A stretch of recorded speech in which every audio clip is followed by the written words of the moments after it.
La parole d'aujourd'hui, je pense qu'aura une particularité parce qu'il me semble qu'elle va rencontrer la préoccupation de notre conductrice de la prière des louanges de cette soirée où on ne comprend pas le monde, ce qui se passe, le bien est devenu...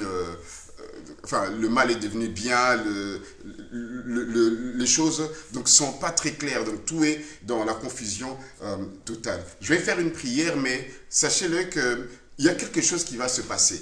Cette chose qui va se passer, c'est juste une œuvre de l'esprit que peut-être que vous n'expérimentez pas, mais vous allez voir que ça sera non seulement pour vous, mais pour celles et ceux qui vous entourent. Ça sera l'illumination du Saint-Esprit. Ouais. Vous allez voir que au travers de la parole, le Saint-Esprit va vous illuminer personnellement par rapport au message, aussi comment vous devez donc être avec les gens qui vous entourent.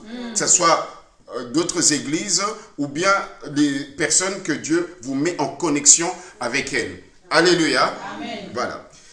Ô Éternel, ta parole est une lampe à nos pieds, une lumière sur les sentiers de toute notre vie. Nous voulons que tu puisses nous aider à comprendre ces messages de déménagement des ténèbres à la lumière. Et qu'est-ce que nous devons, ô Dieu, tu puissions faire afin que, Seigneur, nous puissions vivre pleinement, Seigneur, notre Dieu, cet héritage des saints, cette nouvelle destination, cette destinée, Seigneur, que nous recherchons, que ce soit dans nos prières, Seigneur, notre Dieu, dans nos espérances, mais nous voulons, ô Dieu Tout-Puissant, que ce que nous croirons, Seigneur, ce que nous ferons, nous vienne de toi, de ton esprit. Nous avons ainsi prié. Amen. Amen. Amen. Voilà, donc il y a l'apôtre Pierre qui, en tout cas pour celles et ceux qui sont déjà en ligne, ils ont l'avantage sur nous du fait qu'ils connaissent le titre de la prédication. Donc, le titre de la prédication, c'est simple, déménagement des lumières, des ténèbres à la lumière. Il y a un mouvement. Et donc, il y a une destination. Nous parlons souvent de destinée, donc c'est-à-dire que nous devons arriver au terminus quelque part. Et donc, l'apôtre Pierre, lui, il commence avec l'église qui est dispersée dans le monde en leur disant que vous devez croire que vous êtes une race élue, un sacerdoce royal, c'est-à-dire que vous êtes des reines et des rois qui sont en même temps des prêtresses et des prêtres. C'est ça qu'on appelle un sacerdoce royal, c'est-à-dire des gens que Dieu a fait grâce d'avoir deux ministères qui n'étaient pas possibles dans l'Ancien Testament. Mais toi et moi, en tant que chrétiens, donc ces deux ministères-là, nous l'exerçons. Aux yeux de Dieu, nous sommes des rois, des reines. Aux yeux de Dieu, nous sommes des sacrificateurs. Ce qui était impossible à l'époque. Vous savez, il y a un roi qui a voulu essayer d'exercer les deux ministères. Vous savez ce qui lui est arrivé? Il a désobéi à Dieu, Saül. Il était roi, mais pour ce qui était de la sacrificature, de la prêtrise, il ne devait même pas se mêler de ça. Il devait attendre Samuel. Le fait d'avoir désobéi lui est arrivé, ce qui lui est arrivé, il a été rejeté. Mais nous ne sommes pas rejetés. Au contraire, nous sommes choisis, nous sommes acceptés. Et donc, nous sommes même poussés, motivés par Dieu à être ainsi. Et donc, ça, il le dit dans 1 Pierre 2, à partir du verset 9. Vous, au contraire, vous êtes une race élue, un sacerdoce royal, une nation sainte, un peuple acquis, afin que vous annonciez les vertus de celui qui vous a appelé des ténèbres à son admirable lumière. Ça, c'est l'apôtre Pierre. Mais ce n'est pas là le texte principal que nous voulons aborder. Nous voulons plutôt aborder le texte que Luc relate lorsque Paul se trouve devant le roi, donc le roi Agrippa, c'est-à-dire le souverain de Rome. Dans Actes des Apôtres, chapitre 26, Acte 26, nous allons prendre à partir du verset 16. Ce sont des petites lectures. Et puis, bien entendu, nous terminerons par Colossiens 1, 13, où l'apôtre Paul lui-même parle de cela. Donc, nous prenons Actes des Apôtres à partir du verset 26. Je lis. « Mais lève-toi et tiens-toi sur tes pieds, car je te suis apparu pour t'établir ministre et témoin des choses que tu as vues et de celles pour lesquelles je t'apparaîtrai. » Donc, il s'agit de Jésus qui parle à l'apôtre Paul. Donc, il était Saoul lorsque le Seigneur lui met dans une lumière donc éblouissante lui est apparue. J'étais choisi, donc tu es élu, comme nous le ferons le dimanche. Pour ceux qui sont belges, le vote est obligatoire, je vous rappelle. Nous aurons à élire ceux qui vont nous gouverner. Donc, mais là, ce ne sont pas le peuple, mais des gens qui ont eu à choisir l'apôtre Paul, comme les autres apôtres ont eu à tirer au sort pour choisir le remplaçant de Judas, mais c'est Jésus lui-même qui a choisi l'apôtre Paul. Et certains disent que c'est par ce choix-là qu'on peut le compter parmi le 12e apôtre. Donc, je t'ai choisi pour t'établir ministre et témoin des choses que tu as vues et de celles pour lesquelles je t'apparaîtrai. Je t'ai choisi du milieu de ce peuple et du milieu des païens. Ça, c'est déjà quelque chose qui est un peu étonnant. On sait que de ces peuples, on le comprend parce qu'il est descendant des enfants d'Israël, mais au milieu des païens, ça nous aide à réfléchir, vers qui je t'envoie, afin que tu leur ouvres les yeux pour qu'ils passent des ténèbres à la lumière et de la puissance de Satan à Dieu, pour qu'ils reçoivent par la foi en moi le pardon des péchés et l'héritage avec les sanctifiés. Donc ça, c'est notre message. Et puis, un peu plus loin, donc, il essaye de donner plus d'explications au roi Agrippa afin qu'il puisse venir à la foi. Ici, de quoi est-il question? Il est question de la vocation de l'apôtre Paul. En l'appelant, il était Saül, et puis donc, Dieu a fait en sorte qu'il devienne Paul. Donc il a eu à vivre un certain nombre d'expériences avec le Seigneur. C'est sûr que le Seigneur lui a montré beaucoup de choses. Nous le voyons effectivement, comment Dieu lui apparaissait, que ce soit pour aller à Macédoine, comment il n'est pas allé de sa propre volonté. Ils ont une vision, que ce soit pour aller à Corinthe, et pour faire un certain nombre de choses, il a dû être dans une expérimentation spirituelle que lui-même raconte dans les livres de Corinthiens. Par exemple, quand vous prenez 2 Corinthiens, vous voyez, il parle de ce qu'il a vu, comment il a été enlevé jusqu'au 3e ciel. Donc, il a vu un certain nombre de choses. Mais ici, c'est comme si l'apôtre Paul est en train de donner le témoignage devant le roi que Dieu lui a montré 2 mondes, ou bien 2 royaumes. Le premier royaume, c'est un royaume des ténèbres, un royaume qui est tout noir. C'est le royaume des péchés. C'est le royaume de la puissance de Satan. Et qu'en même temps, Dieu lui montre un autre royaume, là où il y a la pureté, dans un royaume qui est tout blanc. Et c'est la destination donc, vers laquelle tous, que ce soit le peuple, les enfants d'Israël, les païens, que nous devons tous converger et nous retrouver. Et il est déjà dedans parce que le Seigneur lui dit que c'est pour que tu les fasses sortir des ténèbres à la lumière, de la puissance de Satan à Dieu. C'est comme si il a un rôle de faire des allers-retours pour prendre celles et ceux qui sont encore liés, donc sous la puissance de Satan, ceux qui sont encore dans l'ignorance des ténèbres, dans les forces occultes des ténèbres, pour les amener au royaume de lumière. Dans Colossiens, on parle du royaume du Fils de son amour. Dans Colossiens chapitre 1er, verset 13. Mais comment est-ce que cela est-il possible? Comment va-t-il faire pour faire déménager les gens? Nous savons que quand il faut déménager, nous avons peut-être besoin des gens pour nous aider à amener. Des fois, on loue même des camionnettes pour faire tous ces déménagements-là. Mais là, c'est un déménagement spirituel. Il s'agit des cœurs des hommes et des femmes qui doivent sortir de la malédiction, de la puissance de Satan et de l'influence du prince de ce monde des ténèbres.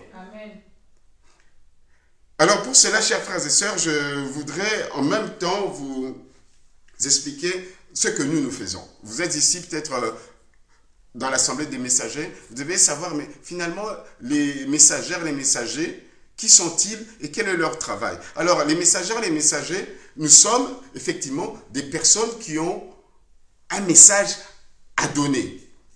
Alors, pour comprendre cela, je voudrais juste vous amener à réfléchir.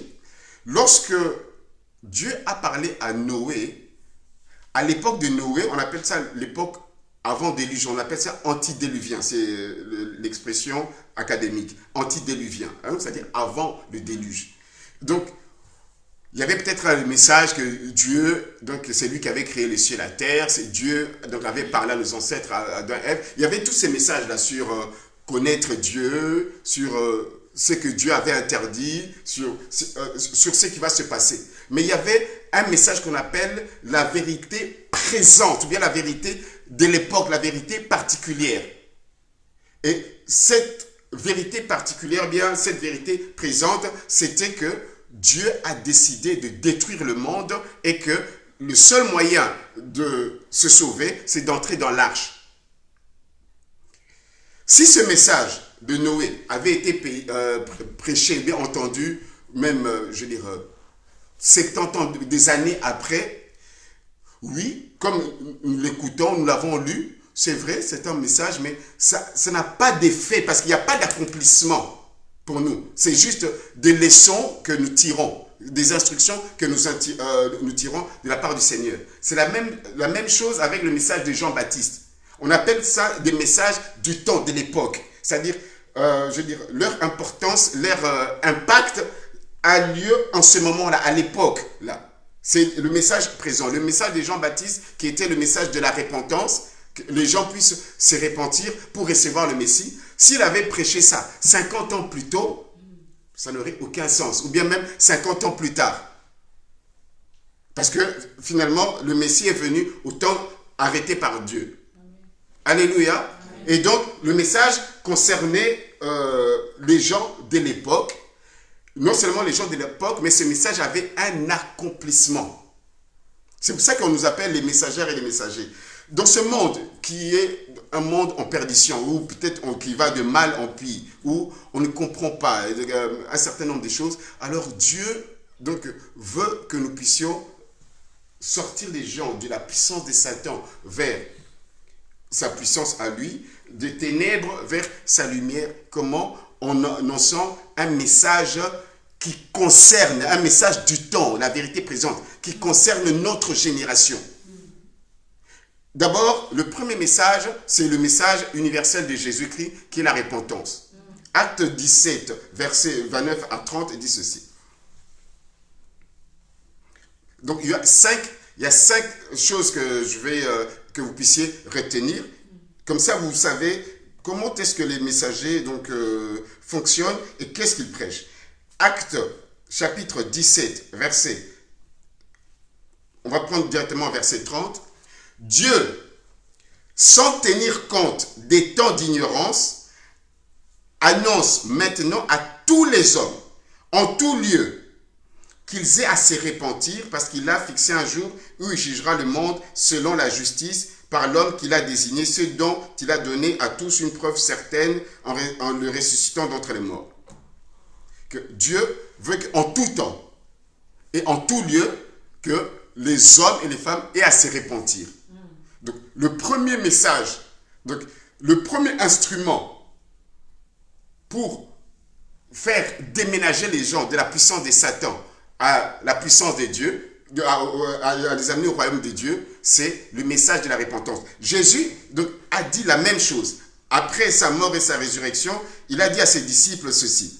Luc 24, et puis après, je vais vous donner les autres éléments que nous devons tenir compte. Luc chapitre 24. Je prends à partir du verset 45. Alors, il leur ouvrit l'esprit afin qu'ils comprissent les Écritures. C'est Jésus qui ouvre l'esprit de ses disciples pour qu'ils comprennent les Écritures qu'ils étaient censés connaître, entendre, et peut-être qu'ils lisaient s'ils avaient les moyens de s'en procurer. Ainsi, il est écrit que le Christ souffrirait et qu'il ressusciterait des morts le 3e jour, et que la repentance et le pardon des péchés seraient prêchés en son nom à toutes les nations, pas seulement à Israël, mais à toutes les nations, à commencer par Jérusalem. Vous êtes des témoins de ces choses. Alléluia. Amen. Donc, ce sont des messages qui sont extrêmement importants. Nous, comment nous faisons pour enlever les gens de l'ignorance, pour les amener à la vérité, à la lumière? Comment nous faisons pour enlever les gens de la puissance de Satan, pour les amener au royaume du Fils d'amour? C'est d'abord le message que nous prêchons, c'est le message du renoncement aux œuvres mortes. Le message de la repentance. Peut-être vous pouvez vous dire, ah moi je me suis déjà repenti, moi ça ne me concerne pas, mais je veux vous expliquer un peu comment on peut comprendre la repentance en tant que chrétien. D'abord, ici, vous devez considérer que lorsque nous avons l'image de la croix, bien que les témoins de Jéhovah n'aiment pas l'image de la croix, donc que ce soit en vertical et en horizontal, parce que pour eux c'est juste un bois, et puis donc on a eu à clouer le Seigneur Jésus sur un seul bois, donc en vertical, mais peu importe, les bras du Seigneur sont comme ouverts, extravertis. Alors, c'est un message pour dire que le Seigneur est prêt à recevoir quiconque revient à lui. Amen. Alléluia. Amen. Quel que soit votre parcours, quel que soit votre profil, quelle que soit votre expérience, vos préférences. Donc, je ne veux pas te condamner, mais ce qui est sûr, Dieu veut qu'en tout lieu que les gens aient à se repentir. Donc, il a extraverti son cœur, donc ému de compassion, il veut recevoir tout le monde. Et donc, c'est pour cela que les gens qui l'ont compris ont dit non. Donc, mais sais-tu pas que la bonté de Dieu te pousse à la repentance? Dieu est tellement bon de t'accepter tel que tu es. Malgré ce que tu as eu à faire, il est tellement bon à t'accepter. Vous voyez l'image du fils prodigue, pour celles et ceux qui ne sont pas encore familiers au message de l'évangile. Dans l'évangile, il y a une parabole où on voit le père a deux fils. Un fils aîné, un fils cadet, le fils cadet qui va jusqu'à dire franchement à son père, je veux que tu meurs, tu me donnes mon héritage. Donc, je suis en train de paraphraser, parce qu'on ne peut pas de son vivant demander au père l'héritage. Et le père, tellement qu'il ne voulait pas de bruit avec son fils, il lui donne de l'argent, il lui donne ce qu'il pouvait lui réserver. Il va, il fait toutes les bêtises, de l'impudicité, il a vraiment vécu dans un désordre, dans une débauche totale, mais lorsqu'il a pris en lui, peut-être pas la décision, en tout cas d'abord il a une pensée que, mais finalement c'est que je suis en train de vivre ici, mais chez mon père, je suis mieux qu'ici. Dans quoi je me suis fourré? Chez mon père, je suis mieux qu'ici. Alors, il s'est levé, il a pris la décision de retourner vers son père. Et chose étonnante, ça c'est dans Luc chapitre 15, vous allez le voir si vous le lisez. Vous allez voir que la Bible dit que son père, de loin, c'est comme si son père espérait qu'à un moment il y aura un déclic. S'il s'est trouvé devant la maison, de loin il voit son fils arriver. Et son père a fait quelque chose intolérable qu'on ne peut pas accepter. À l'époque, un notable, donc déjà il s'habillait en robe, un notable ne court pas devant les serviteurs. Il avait des serviteurs qu'il pouvait envoyer, mais lui-même, il s'est empressé de courir pour aller accueillir son fils. Et son fils commençait à essayer de s'amender, de demander pardon. Il n'a même pas laissé terminer. Du fait simplement qu'il a changé d'avis. Il a changé d'avis, qu'il est revenu à son père, le père l'a accueilli. Amen. Et l'autre fils qui était resté s'est dit, mais finalement, mais c'est quoi ça? Et il dit à son père, mais moi il y a très longtemps que je te sers. Par là, donc, lui aussi, il était dans une confusion totale. Il a oublié qu'il était fils, il s'est mis dans la place des serviteurs. Il y a très longtemps que je te sers. Je n'ai jamais eu droit à une grande fête, donc tu n'as jamais fait ça pour moi. Alléluia. Amen. Et donc, pour vous dire que la repentance, c'est d'abord un changement de mentalité. Ce sont des retours, au Seigneur. Donc, ce n'est pas une action qui s'est faite à un moment précis de notre vie chrétienne et ça se termine. Non, ça s'appelle la conversion. C'est-à-dire, nous écoutons donc la parole de Dieu, le Saint-Esprit nous avait déjà préparé, parce que la Bible dit dans Acte 5, c'est le Seigneur qui envoie même la repentance. Amen. Ce sont les œuvres du Saint-Esprit. Nous vivons depuis 2000 ans sous l'action, sous les œuvres du Saint-Esprit. Il circule dans les rues, dans les appartements, dans les pays, donc en train de préparer les cœurs. Parce que le Seigneur lui-même avait dit, mais vous ne comprenez pas, vous ne voyez pas. Donc, vous voyez là-bas, donc le champ là, donc la récolte est déjà prête. Tout est déjà mûr. Vous allez simplement cueillir. Vous allez cueillir les pommes, les raisins. Mais c'est ce que le Saint-Esprit fait. Il prépare déjà les gens. Donc, nous, notre rôle, c'est simplement d'aller, de parler. Et à un moment donné, vous allez voir que ceux qui sont destinés donc, à la vie éternelle, donc, ils vont être saisis par Dieu. Comme Paul a été saisi. Donc, la repentance, c'est d'abord un changement de mentalité. Donc, c'est-à-dire, ta façon de voir Dieu, ta façon de voir ta relation avec Dieu, non, tu changes complètement. C'est-à-dire, tu as maintenant un cœur à la reconnaissance, un cœur à la louange, un cœur à la crainte de Dieu. Et c'est le fait de changer, là, de regretter ce que tu pensais, ce que tu croyais, et que tu vois que ce n'était pas ça, et que tu abandonnes ça amèrement, tu l'abandonnes sincèrement. C'est à ce moment-là qu'on parle de ce qu'on appelle plutôt, je veux dire, de la repentance et du pardon des péchés. Quand on a cette attitude, c'est à ce moment-là que Dieu déverse son pardon, puisque tu as compris que tout ce que tu faisais, donc sous une balance, n'équivaut en rien à l'amour, à ce que le Seigneur prépare pour toi. Amen. Et donc, c'est à partir de ce moment-là que le Seigneur envoie la repentance et le pardon de péché. Et lorsque maintenant tu t'engages, tu prends l'engagement à faire volte-face, donc c'est-à-dire à te détourner complètement, à faire retour, donc c'est-à-dire tu allais tout droit vers la perdition. Lorsque tu te retournes donc pour abandonner cette voie, c'est ce qu'on appelle la conversion. Et là, ça s'est fait une seule fois. Mais dans ton chemin là que tu as renoncé, il se peut qu'il t'arrive des fois de renoncer à un certain nombre de choses. C'est pourquoi le matin, vous le faites si bien dans les prières matinales, des gens qui se répandent, c'est-à-dire qui regrettent peut-être avoir eu à avoir des échanges sur les réseaux sociaux, mais qui ne le disent pas, hein, bien entendu. Quand on confesse le matin, j'écoute, il y a les gens qui ferment les micros, mais qui disent jamais ce qu'ils ont fait. Tout ça. Donc, vous regrettez ce que vous faites, oui, on appelle ça une sorte de repentance et de confession. Donc, le message de la repentance nous concerne nous aussi, parce que le Seigneur nous appelle à renoncer aux œuvres mortes. Et comment est-ce que j'appuie cela? C'est que lorsque le Saint-Esprit est en train d'écrire aux Hébreux, alors il leur rappelle que, mais, parce que vous savez que les bases de l'enseignement chrétien, c'est d'abord la repentance ou bien le renoncement aux œuvres mortes. Mais est-ce qu'on doit encore revenir là-dessus? Mais il suppose qu'il était possible qu'on puisse y revenir. Il y a encore un autre exemple, c'est que c'est lui-même, l'apôtre Pierre, il avait des préjugés.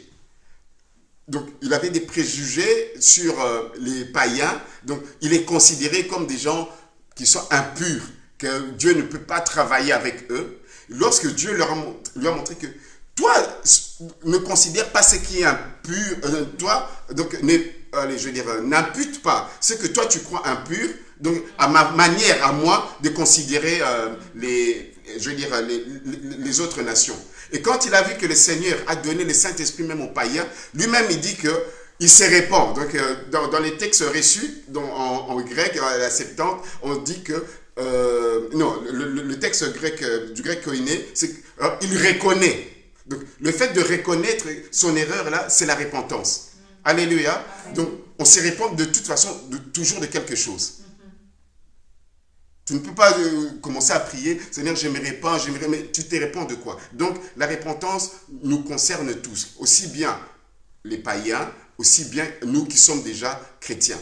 Donc, ce sont des retours répétés donc, vers notre Seigneur, Jésus-Christ. Donc, nous devons être comme cet enfant-là qui tient toujours la main de son Père. Il peut nous arriver d'avoir un peu d'indépendance, papa, laisse-moi courir, et puis on revient lui tenir la main, quoi. Amen. Et donc, le Seigneur veut, c'est ce que nous avons toujours prêché à l'église des messagers, que les gens qui sont dans les idolâtries, que ce soit dans la magie, dans les fétiches, dans l'idolâtrie, même de l'argent, c'est ce qui est, donc l'idole aujourd'hui, c'est l'argent. C'est comme si Dieu règne au ciel, mais l'argent règne sur la terre. Que ce soit ça, les jeunes, les plus âgés, les filles n'en parlons pas. Donc j'ai vu un forum où on dit que nos sœurs, là, les influenceuses, elles se vendent. Même les chrétiens, elles se vendent tous. Vous voyez les commentaires sur Internet, comment ils vont fort. Donc, Dieu nous appelle à abandonner cela, à nous repentir. Parce qu'il a fixé un jour où il va passer tous en examen, au jugement. Donc, nous sommes appelés à abandonner, que ce soit l'adultère, abandonner le mensonge qui devient comme une enveloppe, comme un habit que nous portons. Donc, et nous le voyons, même le cynisme que nous avons. Et moi, je parle franchement à tous ces candidats des partis politiques, qui soient européens des souches, d'arrêter avec leur cynisme par rapport aux Africains. Tout cela, on doit abandonner tout ça. Le Seigneur nous appelle à abandonner les idoles, donc abandonner toute forme de péché et de revenir à lui. Il a extraverti ses bras pour accueillir quiconque revienne à lui. La deuxième chose, comme vérité de cette époque présente, c'est le respect des parents physiques, bien charnels et spirituels. Je vais d'abord commencer par les parents physiques. Je vous parle des choses qui ont lien avec leur accomplissement. Si l'on ne se répand pas, alors on est sûr que nous serons perdus. Parce que le Seigneur Jésus-Christ lui-même a commencé à prêcher « Répentez-vous, car le royaume de Dieu est proche ». Ça, c'est le message du Seigneur Jésus. Le respect des parents physiques pose un sérieux problème. Peut-être que vous pouvez juste le limiter au niveau des familles récomposées, mais non, c'est un réel problème. C'est-à-dire, des fois, on essaye de se cacher dans la famille chrétienne, bien dans la famille spirituelle. Le Seigneur veut que nous puissions respecter nos parents, fussent-ils, comme on dit, sorciers ou je ne sais quoi, méchants, irresponsables, nous devons les respecter, les honorer. Amen. Et c'est ce qui manque. Quand vous allez en tout cas, dans le monde européen, donc, il y a beaucoup à redire. Donc, quand nous voyons les enfants, comment ils se comportent avec leurs parents, peut-être c'est un problème générationnel, mais en tout cas, de ce que nous voyons, constatons, il n'y a pas ce respect-là qui est vraiment dû aux parents. Les gens font ce qu'ils veulent, que ce soit en matière de décision, et même, je n'ai rien contre de placer dans une maison de vieillesse les parents, mais avoir les motivations qui poussent un certain nombre des amis, des couples. Tu te dis, mais il y a un sérieux problème. Donc, on ne veut pas honorer son père et sa mère. On ne veut pas. C'est vrai. Il y a des bonnes raisons qui font que donc, la vie ici en Europe fait que c'est une des meilleures solutions. Qu'ils soient là, donc, qu'ils sont accompagnés, qu'ils sont soignés. Mais au-delà de tout cela, c'est peut-être la relation entre père et enfant, entre père et fils et père et fille, n'est pas en tout cas très très clair.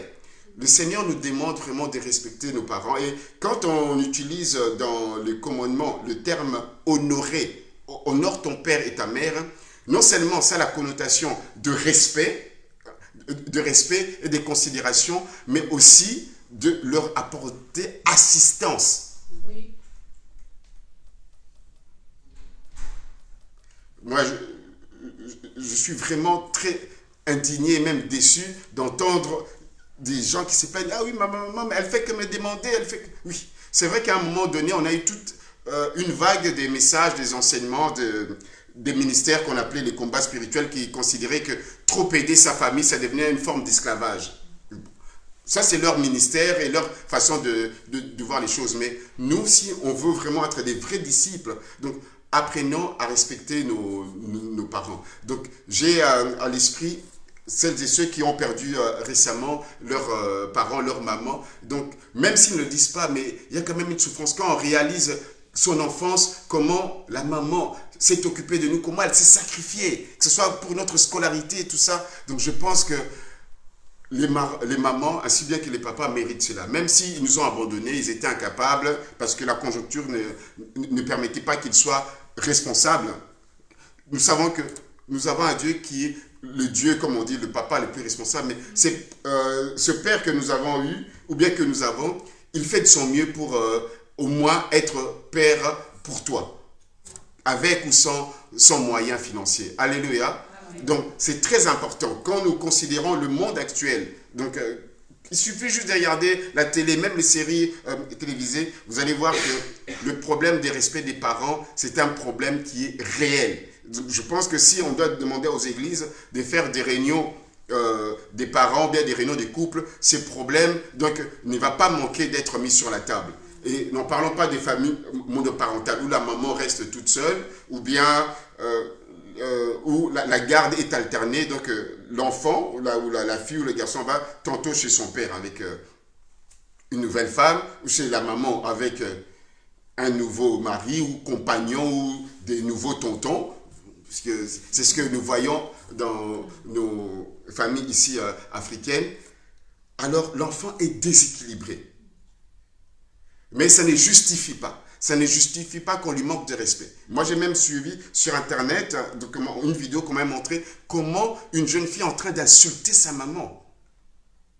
Voyez-vous, il y a des choses qui font des rideaux noirs, qui mettaient le rideau noir entre Dieu et les hommes qu'il a créés, entre Dieu et cette génération, si je dois être beaucoup plus précis. Mais Dieu a enlevé ces rideaux-là et il veut que nous puissions commencer maintenant à sauver, enlever ces gens-là. C'est à nous d'aller dire à ces jeunes turbulents qui ne respectent pas, qui ne font pas leur devoir, qui ne veulent pas aller à l'école, que honore ton père et ta mère. Même si ça leur fait mal, et simplement une manière de communiquer avec eux.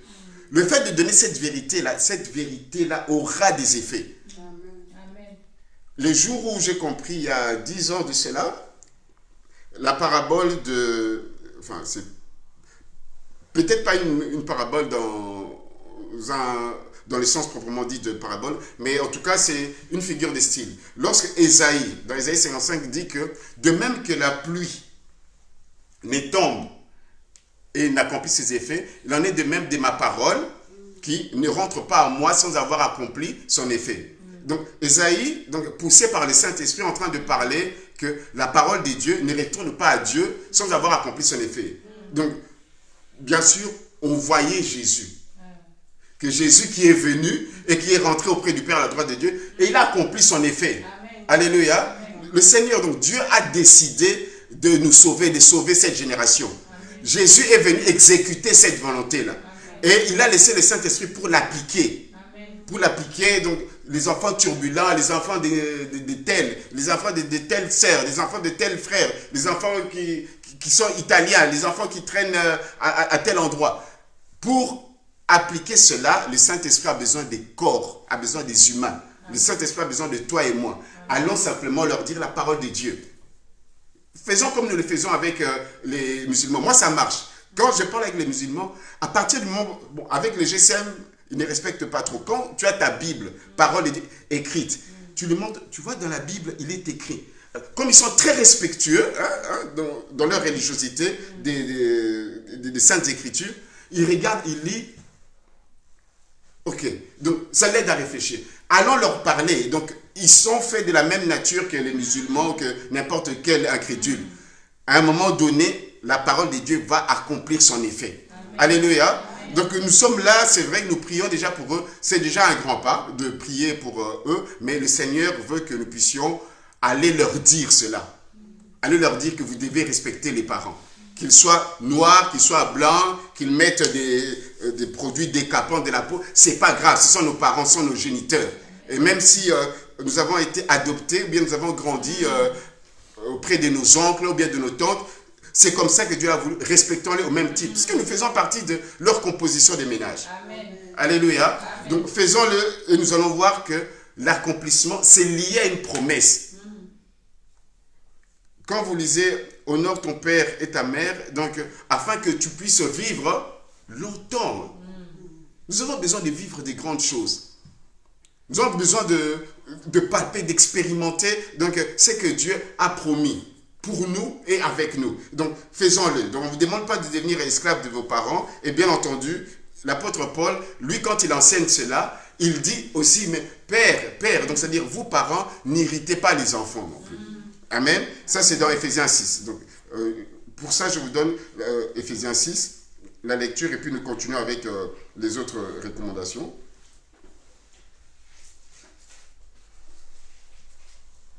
Éphésiens 6, enfants, obéissez à vos parents selon le Seigneur, car cela est juste. Honore ton père et ta mère. C'est le premier commandement avec une promesse, afin que tu sois heureux et que tu vives longtemps sur la terre. Et vous, pères, n'irritez pas vos enfants, mais élevez-les en les corrigeant, en les instruisant, selon le Seigneur.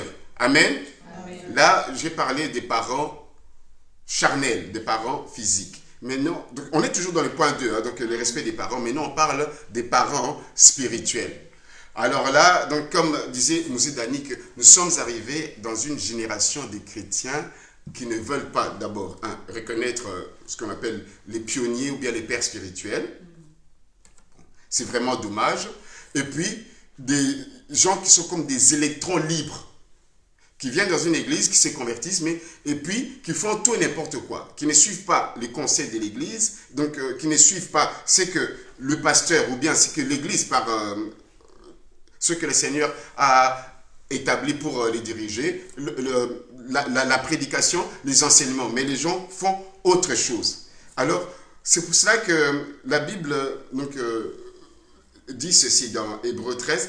Prenons Hébreux 13 pour aller plus vite. Hébreux 13. Hébreux 13, 17.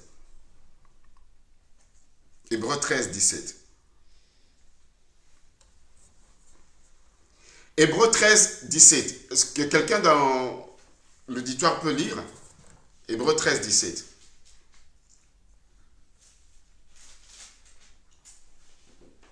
Hébreux 13, 17.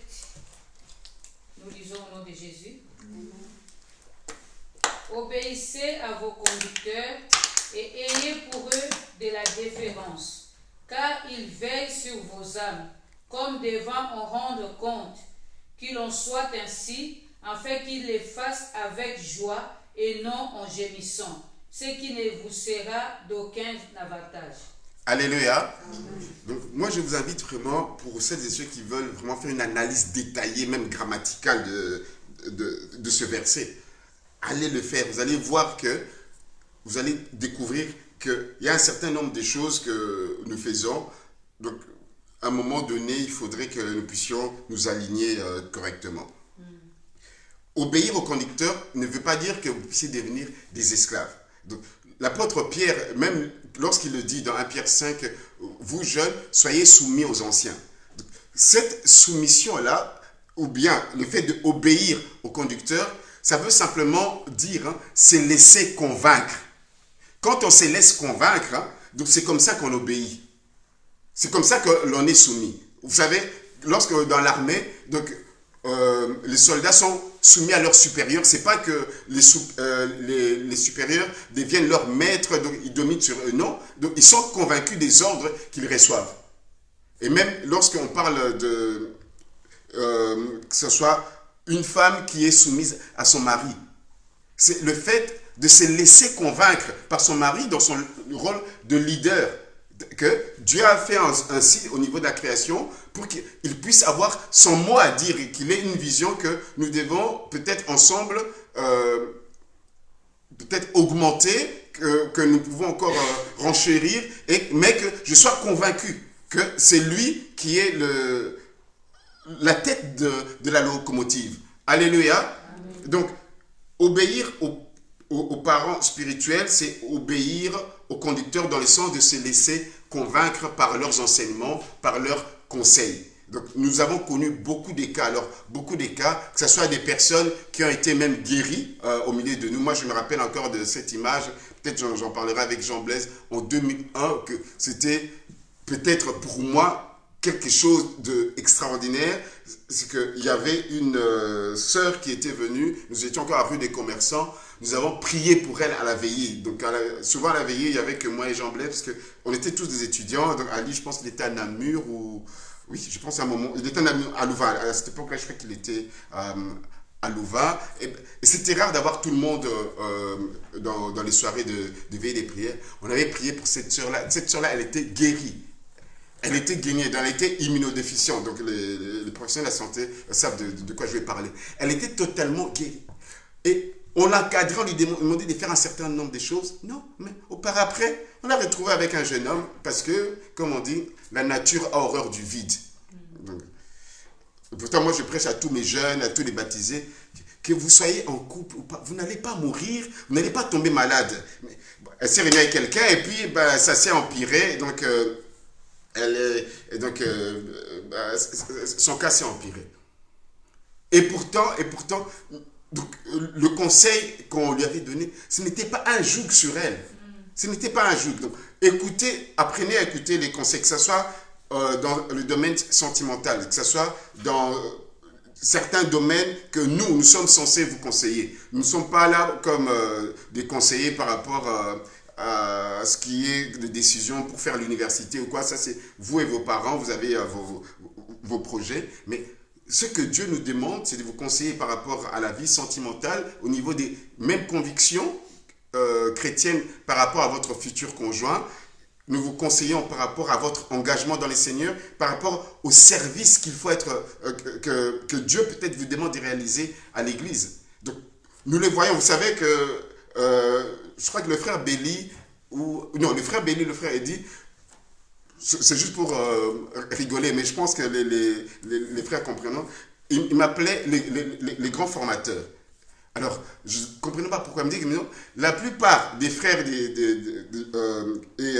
des personnes que j'ai détectées à l'église, que ce soit pour la modération, pour la chorale, ainsi de suite, alors ils ont excellé dans ça. Que ce soit dans la chorale, je dis non, frère, tu vas chanter avec nous la chorale. Donc, ils ont excellé. Frère, tu vas faire ceci. Ils ont chanté. D'autres sont devenus des grands chanteurs même. Que ce soit même pour la modération, que ce soit en commençant, lorsque nous l'avons ouvert à tout le monde, que ce soit rue aux Fleurs, et même chaussée de hâte. Mais il y a des gens, vous découvrez le don.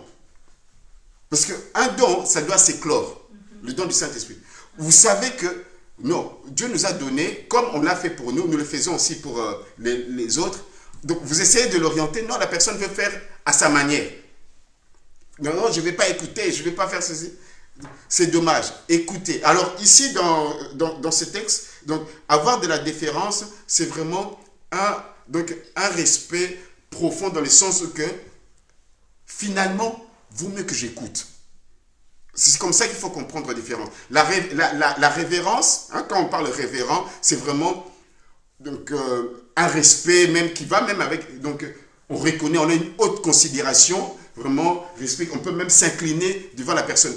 Dieu ne nous demande pas, donc dans la Bible, Dieu ne nous demande pas en tout cas de recevoir cela. Mais par contre, la déférence, c'est-à-dire que une considération, en tout cas, ce qu'il dit là, non. D'abord, ils sont modèles, c'est eux qui sont en train de paître nos âmes. Vous savez, il y a le bon berger. Et nous sommes pour comprendre ce que je dis, prenez 1 Pierre 5, vous allez voir que dans 1 Pierre 5, Pierre est en train d'expliquer que le gardien de nos âmes, le pasteur des brebis, c'est Jésus. Mais nous, en tant qu'anciens, nous sommes comme des bergers dans les églises locales pour diriger les gens. Vous savez, un berger, qu'est-ce qu'il fait? Il fait que nourrir. Nourri par la parole de Dieu. Il protège contre les mercenaires. On vous protège contre les faux enseignements, les séductions. Et un berger, qu'est-ce qu'il fait à part nourrir et protéger? Il conduit, il dirige. Des fois, il peut diriger, un peu comme on dirigeait les brebis, les agneaux à l'époque, de manière à ce que, s'ils essaient de s'écarter, que vous puissiez un peu, donc, avec le bâton, donc, puissiez un peu les taper à côté.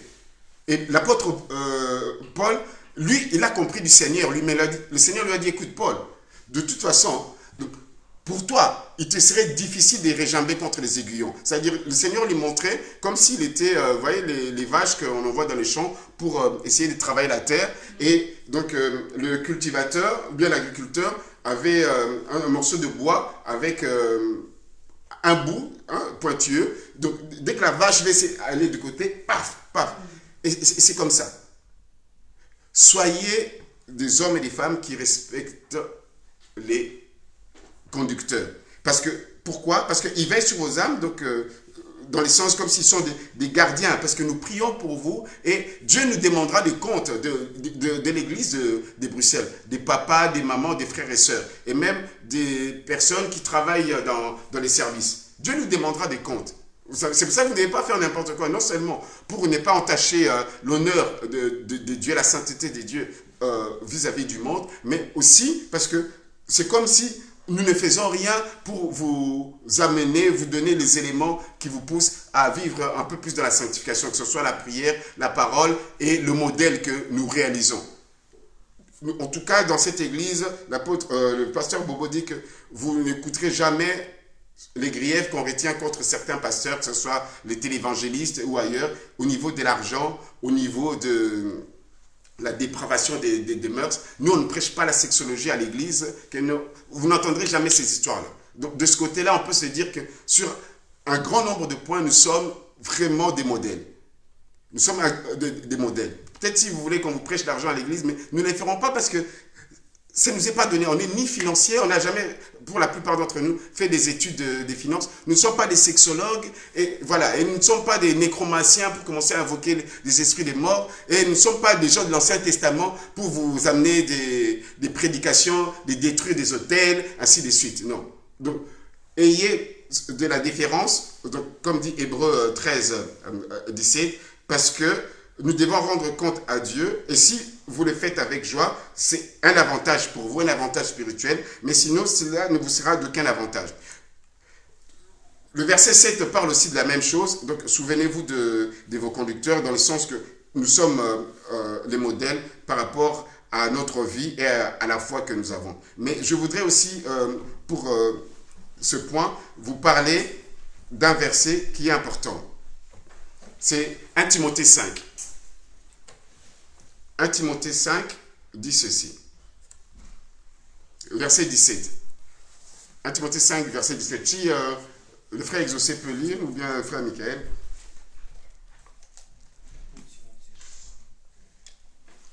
1 Timothée 5, verset 7. 17. 17. Il dit que les anciens qui dirigent bien soient jugés d'un double honneur, surtout ceux qui travaillent à la prédication et à l'enseignement. Ok. La suite, vous allez lire avant. Donc, dans le chapitre 5, il est question d'honorer un certain... Enfin, d'honorer des personnes. D'abord, ça commence qu'il faut honorer les veuves. On explique comment on honore les veuves. On met la catégorie des veuves. Il y a des veuves qui ont encore leurs enfants. C'est à ces enfants-là de les honorer, donc c'est-à-dire de les assister. Et puis, il est maintenant question d'honorer les personnes qui travaillent à la prédication et à l'enseignement. Et il est dit que d'un double honneur. Ce double honneur-là n'est pas que vous devez commencer à vous incliner, donc à faire de la genuflexion devant nous, ou bien nous considérer comme des demi-dieux, à nous mettre, comme je vois dans certaines églises à Kinshasa, j'étais gêné. Oh frère, tu vas t'asseoir devant. C'était des trônes, c'était vraiment des trônes à l'église, ouais, des trônes en or. Ouais, parce que double honneur, tu es le prédicateur double honneur. Je dis, ah Seigneur, pourquoi je suis venu ici? Non, c'est pas ça. Le double honneur, non seulement vous considérez la personne, mais que, en tout cas, il faudrait que les gens apprennent qu'il y a un lien spirituel entre le fait de honorer avec les moyens que vous avez les hommes des dieux et les bénéfices que vous en découlez. Ce n'est pas qu'en le faisant que Dieu va vous bénir. Pour que vous soyez bénis, que Dieu va vous bénir, mais il y a des avantages. Donc, j'ai longuement hésité à parler de ça, mais j'ai eu un frère de Kinshasa, un frère qui est vraiment, il n'est pas théologien, mais il s'est donné à la prière. Et il lit beaucoup la Bible. Quand il m'a parlé de Galates 6, il m'a parlé seulement de Galates 6, qu'on récolte ce qu'on a sémé, donc les biens spirituels que nous sémons chez les gens et comment les gens récoltent ces biens spirituels. Je dis, waouh, vous savez, des fois il ne faut pas être exégète ou bibliste pour comprendre des choses assez simples. Donc l'Église est invitée, en tout cas, pour avoir des avantages bénéfiques et spirituels à honorer, donc à respecter les hommes que Dieu vous a mis dans votre église locale. Donc, ça n'a aucun sens de le faire avec un orateur invité ou bien un pasteur qui est très loin à 8000 km ou bien ailleurs. Donc, ou bien de le faire entre vous. Donc, vous vous dites, ah non, moi je préfère le faire chez tel, non. Faites-le correctement et vous verrez les bénéfices qui en découlent. Voilà, ça c'était les deux points. Nous sommes toujours dans le déménagement. Nous sommes en train de déménager des ténèbres au royaume de Dieu et de la puissance de Satan qui lie les gens à ne pas donner aux hommes de Dieu, à mépriser. Et donc les dîmes, les offrandes, c'est un commerce, c'est un business. Les gens qui lui donnent eux-mêmes expérimentent cela. Vous savez combien de gens, donc si on doit donner des témoignages, juste le fait qu'ils ont pris la décision de commencer à donner à Dieu, à l'église, combien ils ont eu du travail, même qu'on les a appelés. Pas qu'ils ont cherché du travail, mais on les a appelés pour leur proposer du travail. Combien des choses se sont débloquées, qu'ils ont commencé à recevoir quelque chose. Évitez d'amener vous-même la sécheresse spirituelle ou bien de freiner les opportunités qui peuvent vous arriver parce que pour X ou Y raison, vous donnez priorité à votre situation, à votre contexte, votre conjoncture pour ne pas donner à Dieu. Donc le troisième élément, c'est le fait d'honorer le mariage. Nous sommes en train de voir qu'est-ce qui ne va pas dans notre génération. Nous parlons de la vérité présente, le message du temps. Il faut honorer le mariage. Alors, je pense que le Seigneur nous invite à ce qu'il n'y ait pas dans ce monde donc, ce qu'on appelle ce porné qui est en train de se multiplier. C'est-à-dire cette impudicité, ce désordre moral, sexuel que nous voyons. Donc, dans la Bible, quand on parle d'impudicité ou bien débauche, ça reprend les relations préconjugales, avant le mariage, extra-conjugales, c'est-à-dire en dehors du mariage, toutes les nouvelles préférences sexuelles là, qu'on voit avec les Français d'aujourd'hui, oui, les préférences sexuelles, la nouvelle communauté là, que vous connaissez, je ne suis pas en train de citer, donc c'est-à-dire la zoophilie, donc la pédérastie, tout ça avec les enfants, tout cela, donc le Seigneur donc, a horreur de cela. Dieu veut nous arracher de cela. Et pour nous arracher de cela, il faut dire à ces gens qui les pratiquent, que ce soit vos amis, les membres de vos familles, même si vous voyez quelqu'un de votre famille qui est en couple avec quelqu'un qui n'est pas son mari, tout ça, il faut lui dire que Dieu n'aime pas ça. Ça s'appelle l'impudicité. Et les conséquences, que les impudiques n'hériteront pas le royaume de Dieu. Vous lui montrez, c'est écrit. Même si il y aura peut-être un rejet à ce moment-là, mais la parole de Dieu, donc, ma parole ne retourne pas sans avoir accompli son effet. Si la personne est destinée à être sauvée à un moment donné de sa vie, peut-être 2 jours après, 1 mois, 2 ans, 3 ans, que cette parole produira son effet en elle. Alléluia. Amen. Allez leur dire. Donc le Seigneur a dit qu'on doit honorer le mariage. Honorer le mariage, c'est ne pas simplement se marier pour consommer le mariage. J'ai eu des discussions avec des frères qui se reconnaîtront. Honorer le mariage, c'est d'abord l'amour entre deux personnes qui sont mariées donc devant Dieu. Le mariage, c'est une institution divine. Donc, lorsque vous vous mariez, vraiment, nous encourageons que les gens ne se limitent pas simplement au niveau des familles, parce que le mariage, c'est un événement social, donc il y a une publicité, et donc la société doit être au courant. Donc c'est pour ça qu'il y a la dot dans nos cultures africaines. Et puis, donc, on doit passer devant l'officier de l'état civil, ici en Belgique, devant le cheval. Mais comme c'est une institution divine, il faut honorer ce mariage devant la personne qui l'a institué. Amen. Et là, nous voyons la plupart des couples, en tout cas de nos amis, il faut les inviter à leur dire. Moi, j'ai parlé à un ami et sa femme qui me disait, mais oui, mais il faut que... l'église, tout ça. Mais c'est des gens qui vivent en concubinage, quoi. En concubinage, donc je pense même pas, donc si j'ai bonne mémoire, qu'ils ont fait ce qu'on appelle la présentation au niveau des familles. C'est un désir, en tout cas, le mariage, ce n'est pas simplement honorer sa femme, mais c'est quelque chose que Dieu veut, que le mariage soit honoré devant ses yeux, parce que ça vous amène à vous engager devant lui. Et lorsqu'on s'engage devant Dieu, donc on voit maintenant la lourde conséquence d'avoir les ambitions de divorce. Aujourd'hui, c'est devenu facile pour divorcer, incompatibilité, maltraitance, on doit divorcer. Or, nous en parlerons peut-être, si Dieu le permet, le fait de divorcer, pour des raisons qui ne sont pas bibliques, nous appelle à rester célibataires. Donc, ne pas chercher une femme de ministère ou bien un homme de ministère. Non. Donc, il faut éviter ces faux fuyants-là. De toute façon, vous ne mourrez pas. Donc, être célibataire, toutes les mamans, les papas qui sont célibataires ici, qui sont hommes, donc, ne tombent pas malades, ne meurent pas. Alors, j'ai jamais vu la difficulté. Les gens, non, restez comme ça. Donc, Les uns autres, c'est la chair. Vous ne tomberez pas malade et vous ne mourrez pas. Alléluia. Donc, quatrième chose, c'est le Seigneur veut que chaque homme ait sa femme. Donc, que le mariage soit honoré de tous, c'est dans Hébreux 13, verset 5. Hein. Je n'ai pas donné les versets, le troisième point. Hébreux 13, verset 5. Et puis, un seul homme, une seule femme, ça c'est dans 1 Corinthiens chapitre 7, le premier verset.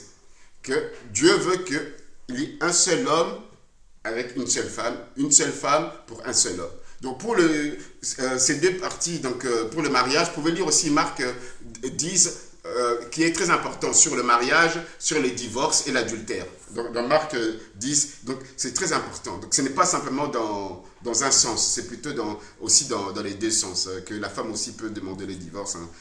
Dans les discussions et à la télé, il y a beaucoup de faux qui sont diffusés.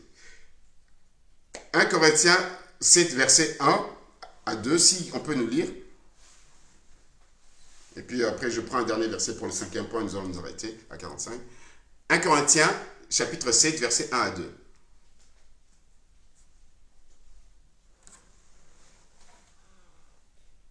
Vous n'avez pas vos Bibles, hein?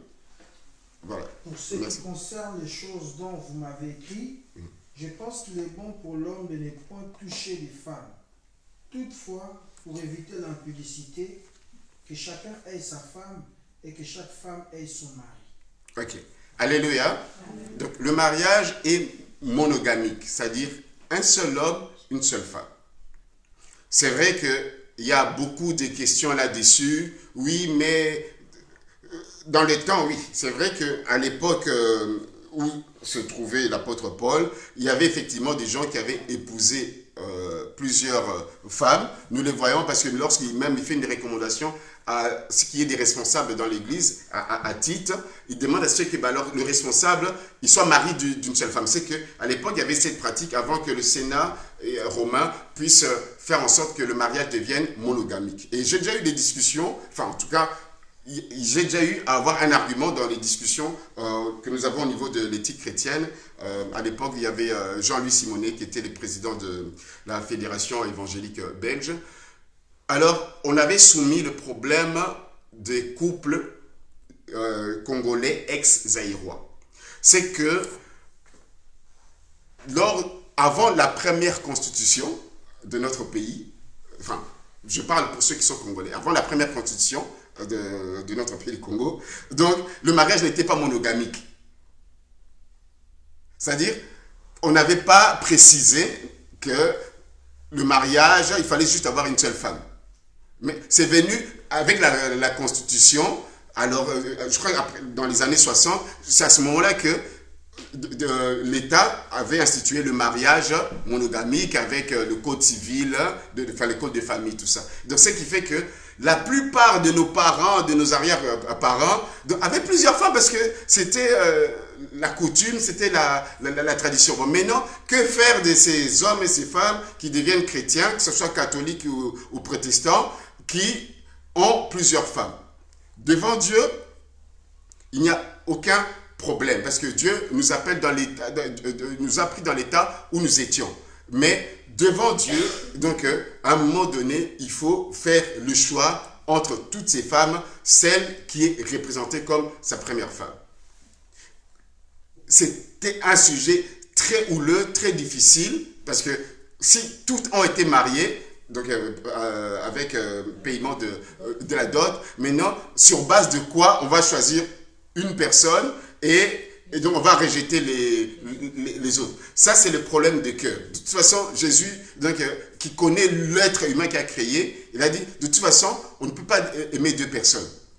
On ne peut pas. Soit tu aimeras l'un et tu haïras l'autre. Quand il parlait de Dieu et des mamans. Donc, il y a toujours une parmi les 4, les 5, les 10 qu'on aime plus que les autres. D'ailleurs, dans certaines familles, il y a toujours la mère, on dit la mère première, la première des femmes qui est toujours mise en l'honneur. Alléluia. Amen. Et donc, je pense que c'est elle qui, normalement, donc, est, la femme qu'il faudrait, si on se trouve dans de telles situations avant de connaître le Seigneur, ben, en tout cas, garder si les autres ne veulent pas s'en aller. Parce que donc, dans les seigneurs, c'est comme ça. Donc, avec les seigneurs, on prend des décisions. Avec les seigneurs, on prend des décisions. On peut garder toutes ces femmes. Alors la Bible dit que la personne qui garde toutes ces femmes, il n'y a pas de problème. C'est une situation qui a été trouvée comme telle, mais la personne, le mari, n'exerce aucun rôle dans l'église. En tout cas, un rôle pastoral. Et donc, on présuppose aussi un rôle de diaconie. Diaconie, c'est-à-dire responsable de service, que ce soit également pour une ou bien les autres femmes. Le salut en Christ, vous l'avez. Le fait de ne pas servir à l'église, cela ne vous empêche pas de servir, d'évangéliser, de gagner les âmes à l'extérieur. L'œuvre de Dieu ne se fait pas simplement dans l'église. Ça se fait ailleurs. Vous pouvez le faire dans les réseaux sociaux, vous pouvez le faire en ligne. Alléluia. Amen. Voilà. Donc, il y a un point qui est important aussi que j'aimerais soulever parce que c'est comme ça que nous avons reçu ces messages, nous les messagers, c'est que le fait de ne pas honorer le mariage et qu'on vive l'impudicité, c'est-à-dire les désordres préconjugal avant le mariage, ou bien en dehors du mariage, ou bien qu'on vive dans la polygamie ou polyandrie, Dieu donc ne bénit pas ce genre de relation. En tout cas, la bénédiction de Dieu n'est pas sur ce genre de couple, non seulement sur ce genre de couple, mais aussi sur la progéniture.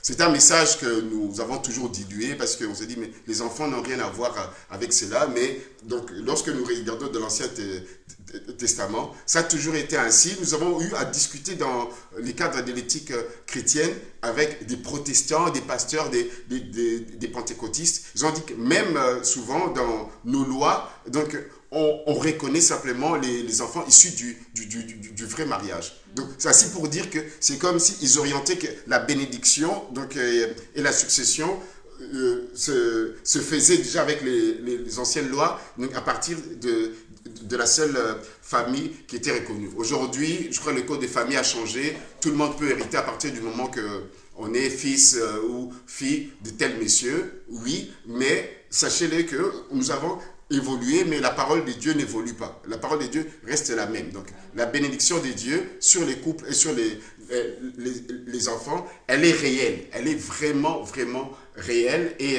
donc, ne cherchons pas à ce que nous puissions avoir une progéniture qui n'est pas sous la bénédiction de Dieu. Et d'ailleurs, si jamais nous faisons partie, ou bien nous pensons, ou bien nous nous culpabilisons, nous sommes issus d'un second, troisième, quatrième mariage, il n'y a pas de problème. Donc, nous avons été tous peut-être dans ces choses-là, mais le Seigneur nous a déjà, en tout cas, si nous sommes véritablement nés de nouveau, il nous a arrachés de ces ténèbres, de ces malédictions-là, quand il nous a introduits dans le royaume de son Fils, le royaume d'amour de son Fils, dans le royaume de lumière. Amen. Alors, la dernière chose que je voudrais que nous puissions partager, c'est dans ce monde, chez les chrétiens maintenant, il y a ce qu'on appelle chacun fait à sa façon, comme il veut. Il n'y a pas cette unité-là que le Seigneur voulait que, pour qu'on puisse voir qu'on est ses disciples, qu'on puisse s'aimer les uns les autres, que nous soyons unis.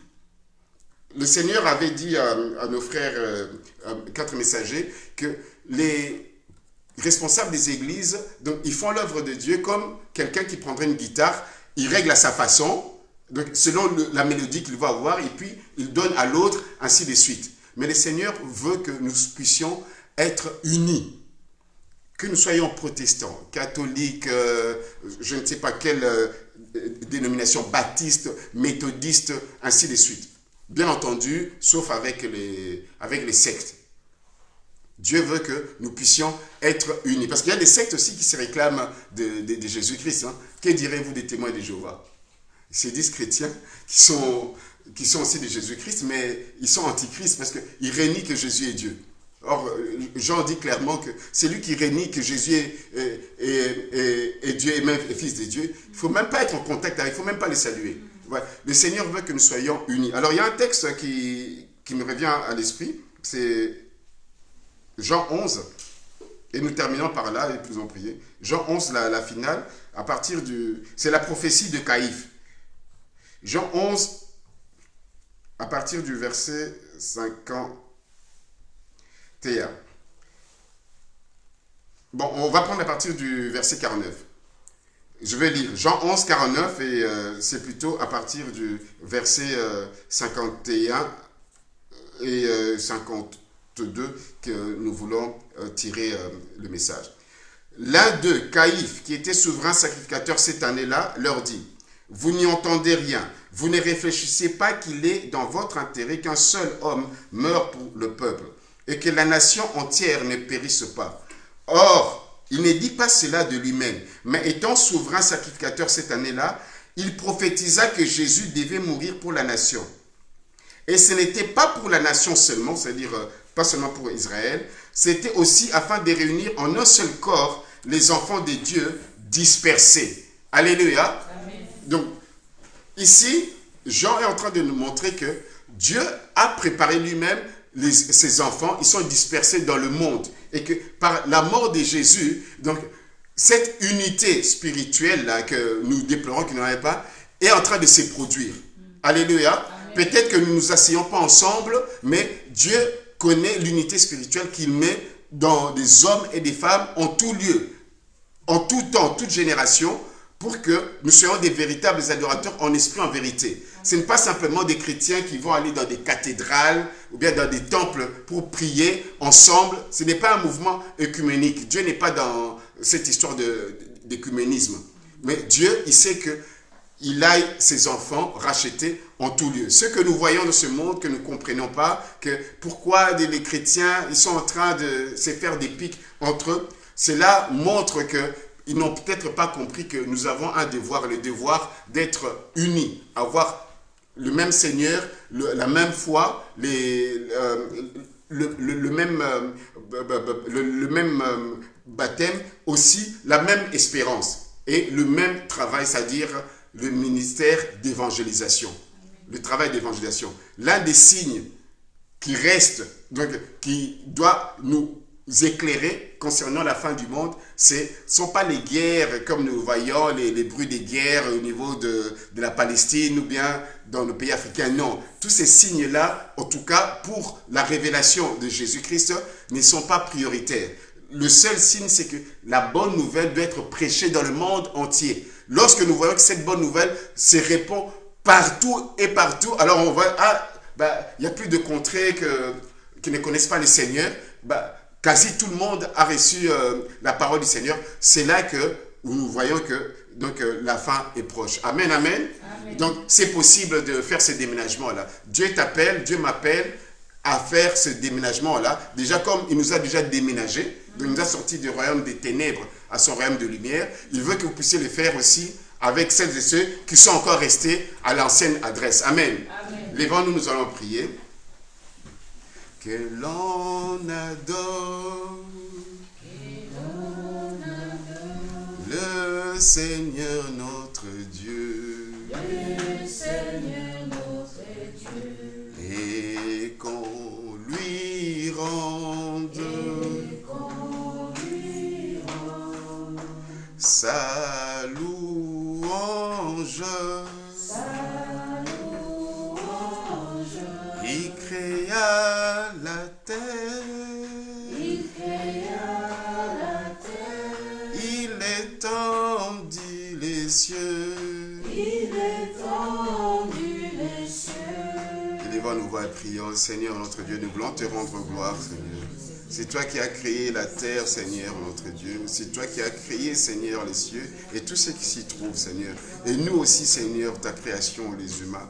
Tu veux, Seigneur, notre Dieu, Seigneur, notre salut. C'est pourquoi, Seigneur, tu as revêtu notre humanité. Tu es venu jusqu'à nous, Seigneur, pour nous sauver. Et tu veux, Seigneur, notre Dieu, ce travail de rédemption-là qui consiste à nous déménager, Seigneur, des ténèbres, de l'ignorance, Seigneur, notre Dieu, à ta vérité, à ta lumière. Tu veux que nous puissions, Seigneur, notre Dieu, le continuer par l'action de ton esprit, Seigneur, notre Dieu. Tu veux que, Seigneur, que ta gloire se manifeste dans ce monde, Seigneur. Que ta gloire se manifeste au-dessus, Seigneur, notre Dieu, sur les puissances, Seigneur, des ténèbres, Seigneur, sur la puissance de Satan, Seigneur. Tu veux que nous puissions manifester ton amour, ta puissance, Seigneur, ta véracité. Envoie-nous, Seigneur, comme des messagères et des messagers. Envoie-nous, Seigneur, notre Dieu, comme des déménageurs, Seigneur.